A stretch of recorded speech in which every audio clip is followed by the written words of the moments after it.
یہ منافق کا ایک وصف ہے، لیکن ذرا گہرائی میں اتریے کہ اصل شے جو ہے اس کی روح وہ ہے اپنی حفاظت، بچاؤ۔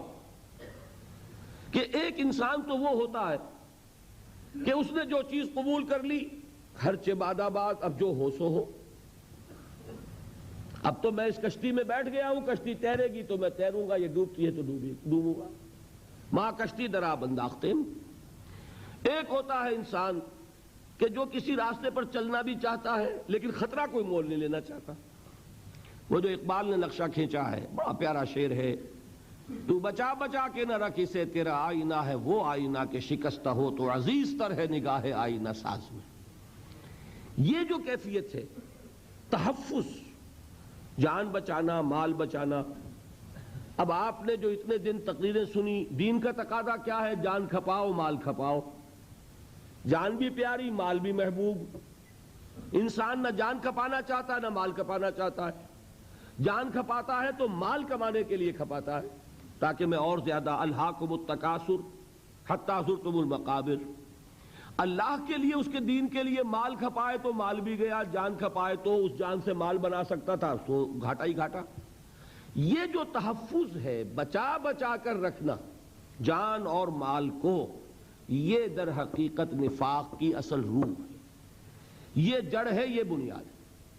تو ابھی میں نے صرف لفظ کی حقیقت اور اس سے جو ایک ریفلیکشن ہوئی کہ یہ لفظ بنا کہاں سے، اس سے اس کی جو اصل روح ہے اس کی طرف جو رہنمائی ہوئی وہ آپ کے سامنے رکھا۔ نفقن اور نافقہ، اس سے بنا نفاق اور منافقت۔ اس کی ظاہری شکل کیا ہے؟ دو منہ پن، اور حقیقت کیا ہے؟ جان اور مال کو بچانا بجائے کھپانے کے اور لگانے کے، اللہ کے لیے اور اللہ کے دین کے۔ اب سمجھیے تیسری بات، میرے نزدیک جو زیادہ ایک بہتر اور صحیح ایک تعبیر ہوگی اور جدید ذہن کی سمجھ میں آئے گی، وہ کیا ہے کہ ایک نفاق ہے ارادی اور شعوری، جان بوجھ کر نفاق۔ ایک نفاق ہے غیر ارادی، غیر شعوری، جس میں انسان کو بھی پتہ نہیں چلتا کہ میں منافق، اس لیے کہ اس نے ارادہ نہیں کیا۔ یہ دو نفاق ہے اصل میں۔ ان دو نفاقوں میں سے پہلا جو ہے اس کو بڑی آسانی سے آپ سمجھ لیں گے۔ فرض کیجئے کوئی شخص ہندوستان کا ہندو یا سکھ، میں نے پہلے بھی مثال آپ کو دی تھی، وہ جاسوس بن کر پاکستان میں آتا ہے، کوئی یہودی جاسوس بن کر عرب میں آتا ہے۔ وہ دو یہودی جو حضور کے جسد اطہر کو نکالنے کے لیے آئے تھے، مسلمان بن کے آئے تھے کہ نہیں؟ وہ تو نور الدین زنگی کو خواب میں حضور نظر آئے اور آپ نے فرمایا کہ دو کتے مجھے پریشان کر رہے ہیں۔ تب اس نے 3 مرتبہ جب خواب دیکھا، پہلے سوچا ایسے ہی میرا خیال ہوگا، نبی تو نہیں تھا نا، نبی کا خواب تو ہوتا 100% صحیح، کسی دوسرے انسان کا خواب صحیح بھی ہو سکتا ہے، غلط بھی ہو سکتا ہے۔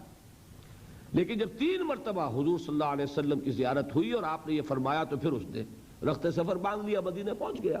وہ آپ نے سنا ہوگا واقعہ، اب اس میں وقت میں آپ کا نہیں لینا چاہتا۔ تو وہ کیا تھے تو منافق، اور یہ ارادی منافق تھے۔ بنے ہوئے کیا تھے؟ مسلمان ہی نہیں، اولیاء اللہ بنے ہوئے تھے۔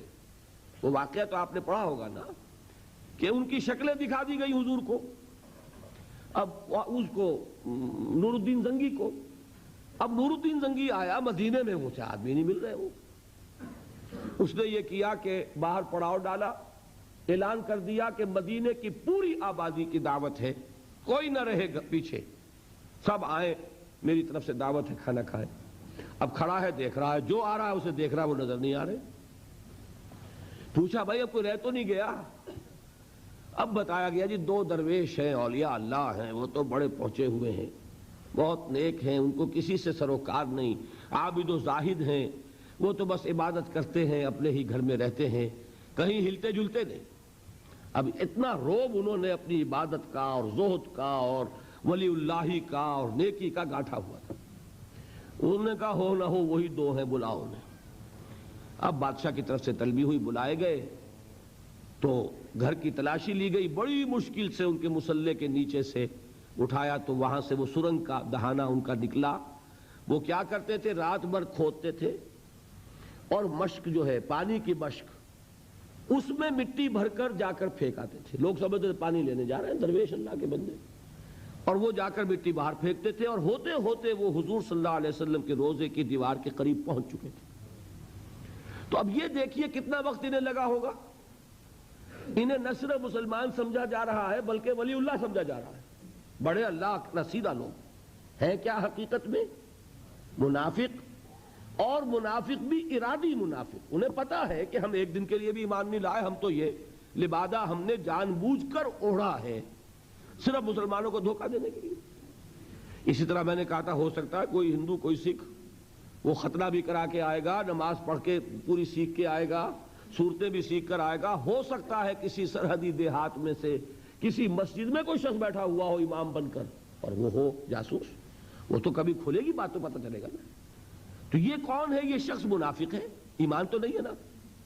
ایمان اور اہل ایمان کی تو دشمنی ہے دل میں, جڑیں تو کھودنے کے لیے آئے ہیں لیکن اپنے آپ کو قانون انہوں نے مسلمان ظاہر کیا ہوا ہے.